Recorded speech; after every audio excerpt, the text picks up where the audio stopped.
جامعہ ہادہ میں بنام انجمن جمعیت الطلباء ایک شعبہ قائم کیا گیا جس کی ترتیب اس طرح ہے۔ درجہ اردو دینیات سے لے کر دورہ حدیث تک کے تمام طلباء شریک ہوتے ہیں۔ بروز جمعرات بعد از نماز مغرب تا عشاء انجمن کی محفلیں منعقد ہوتی ہیں۔ اب اختتام سال پر طلباء کی حوصلہ افزائی کے لیے ضمنی مسابقہ رکھا گیا جس میں 94 طلباء نے درخواست دے کر اپنے شوق کا مظاہرہ کیا۔ 16 طلباء نے کامیابی حاصل کر کے فائنل مسابقے میں اپنے لیے جگہ بنائی۔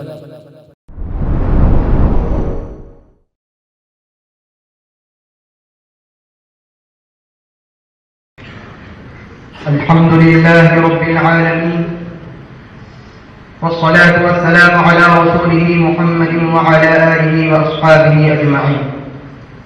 أما بعد فأعوذ بالله من الشيطان الرجيم. بسم الله الرحمن الرحيم. وما أرسلناك إلا رحمة للعالمين. صدق الله العظيم. مشکل تھے جو راستے وہ آسان ہو گئے، مشکل تھے جو راستے وہ آسان ہو گئے، دشمن یہ دیکھ کر حیران ہو گئے۔ رکھا جب میرے نبی نے دنیا میں قدم، رکھا جب میرے نبی نے دنیا میں قدم، پتھر بھی کلمہ پڑھ کر مسلمان ہو گئے۔ برادران اسلام، معزز و مکرم علماء کرام، آج کی اس حسین مجلس میں معزز و مکرم علماء کرام کی موجودگی میں مجھ بے علم کا کچھ عرض کرنا ایسا ہے جیسا کہ سورج کے سامنے بجلی کا چمکنا، لیکن بڑوں کا حکم مانتے ہوئے اپنی اصلاح کی غرض سے ایسی ہمت و جرأت کر رہا ہوں۔ آپ حضرات دعا کیجیے کہ اللہ مجھے اور آپ کو کامیابی کی دولت سے سرفراز کرے۔ حضرات، آج میں اس نبی کا تذکرہ کروں گا جس نبی کا تذکرہ دنیا کے سب سے پہلے انسان حضرت آدم علیہ السلام نے کیا۔ آج میں اس نبی کا تذکرہ کروں گا جس نبی کا تذکرہ آدم ثانی حضرت نوح علیہ السلام نے کیا۔ آج میں اس نبی کا تذکرہ کروں گا جس نبی کا تذکرہ ابراہیم خلیل اللہ نے کیا۔ آج میں اس نبی کا تذکرہ کروں گا جس نبی کا تذکرہ اسماعیل ذبیح اللہ نے کیا۔ آج میں اس نبی کا تذکرہ کروں گا جس نبی کا تذکرہ موسیٰ کلیم اللہ نے کیا۔ آج میں اس نبی کا تذکرہ کروں گا جس نبی کا تذکرہ عیسیٰ روح اللہ نے کیا، جس نبی کا تذکرہ تمام کے تمام نبیوں نے کیا، جس نبی کا تذکرہ تمام کے تمام فرشتوں نے کیا، جس نبی کا تذکرہ بغیر راہب نے کیا، جس نبی کا تذکرہ نصر راہب نے کیا، جس نبی کا تذکرہ بڑے بڑے عیسائی مالک اور قلم کاروں نے کیا، جس نبی کا تذکرہ بڑے بڑے سائنٹسٹ اور فلسفاروں نے کیا، جس نبی کا تذکرہ بڑے بڑے ادیبوں نے کیا، جس نبی کا تذکرہ بڑے بڑے خطیبوں نے کیا، جس نبی کا تذکرہ بڑے بڑے مفسروں نے کیا، جس نبی کا تذکرہ بڑے بڑے مؤرخوں نے کیا، جس نبی کا تذکرہ بڑے بڑے محدثوں نے کیا۔ آج میں اس نبی کا تذکرہ کروں گا جس نبی کا تذکرہ ہندوستان کے super star leader Mahatma Gandhi نے کیا۔ آج میں اس نبی کا تذکرہ کروں گا جس نبی کا تذکرہ شجر و حجر نے کیا، جس نبی کا تذکرہ ارض و سما نے کیا، جس نبی کا تذکرہ بحر و بر نے کیا، جس نبی کا تذکرہ خشک و تر نے کیا، جس نبی کا تذکرہ جن و بشر نے کیا، جس نبی کا تذکرہ عمر و ملک نے کیا، جس نبی کا تذکرہ خود رب العالمین نے کیا۔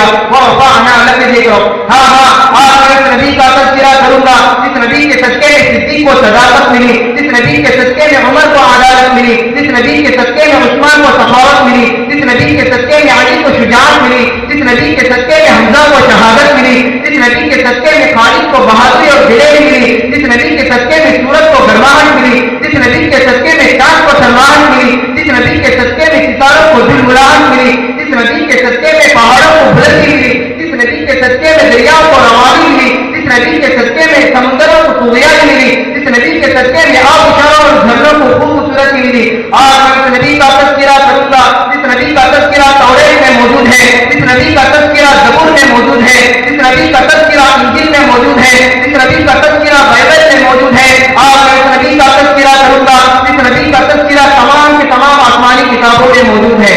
حضرات، آپ کو معلوم ہے کہ نبیوں کا وہ مقدس سلسلہ جو حضرت آدم علیہ السلام سے چلا تھا، وہ سلسلہ حضرت عیسیٰ علیہ السلام کے بعد کافی عرصے تک بند رہا۔ پھر اچانک رحمت خداوندی جوش میں آئی اور بڑے بڑے انسانوں پر رحم اٹھا کر ان کی رشتہ ہدایت کے لیے عرب کی تبتی ہوئی تنگ لا ہوا دی اور چٹیل میدان میں اس نبی امی کا ظہور ہوا جس نبی کا نام نامی اس میں گرامی یہ ہے محمد صلی اللہ علیہ وسلم۔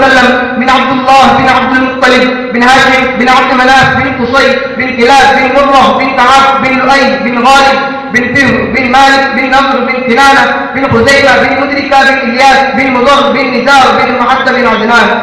دوستو وہ ایسے نبی تھے جو سارے یہاں کا درد اپنے دل میں سمیٹے ہوئے تھے. خنجر چلے کسی پہ تڑپتے ہیں ہم امین کا صحیح اور حقیقی مزاج تھا.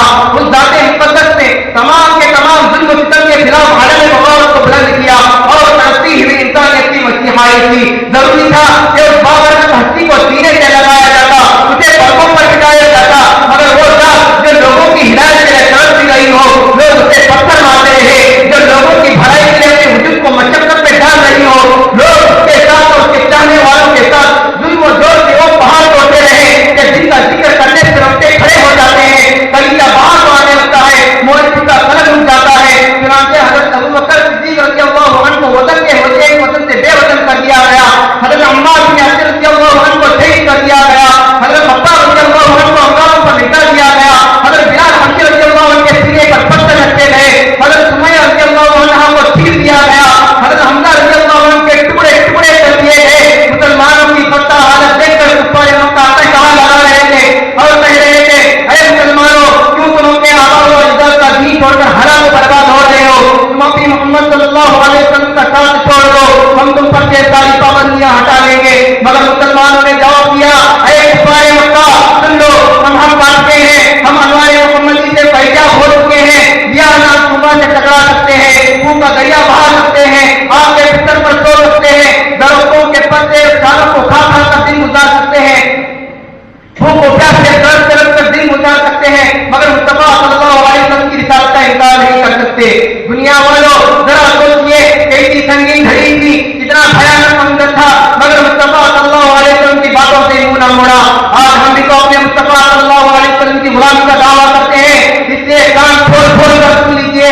اگر ہم نماز پڑھتے ہیں, اگر ہم روزہ رکھتے ہیں, اگر ہم حج ادا کرتے ہیں, اگر ہم زکات دیتے ہیں اور مصطفیٰ صلی اللہ علیہ وسلم کی سنتوں کو مکمل طور پر بجا لاتے ہیں, تب تو واقعی ہم اپنے دعوے میں سچے اور پکے ہیں, ورنہ ہمارا دعویٰ باطل اور بیکار ہے.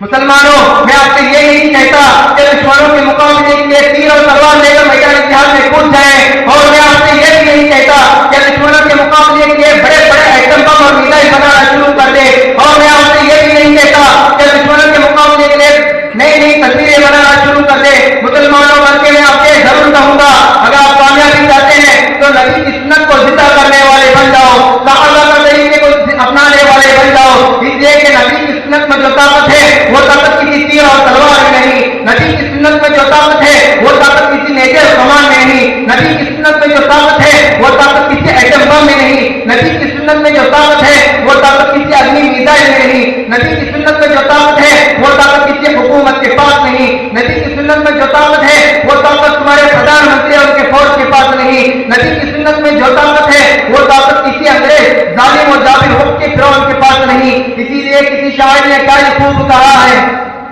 جان کی بازی لگا کر بھی ناکام ہوں, جان کی بازی لگا کر بھی ناکام ہوں, ایک ادا کو چھوڑ کر کیسے بے دام ہوں, صرف مسواک سے جنگ کو جیت لی, صرف مسواک سے جنگ کو جیت لی, میری آقا کی سنت بڑی چیز ہے. اس لیے میرے پیارے مسلمان بھائیوں, اگر آپ کامیابی چاہتے ہیں تو نبی کی سنت اور صحابہ کے طریقے کو اپنا لیجیے, دنیا خود کا خود تمہارے پیروں تلے آ جائے گی.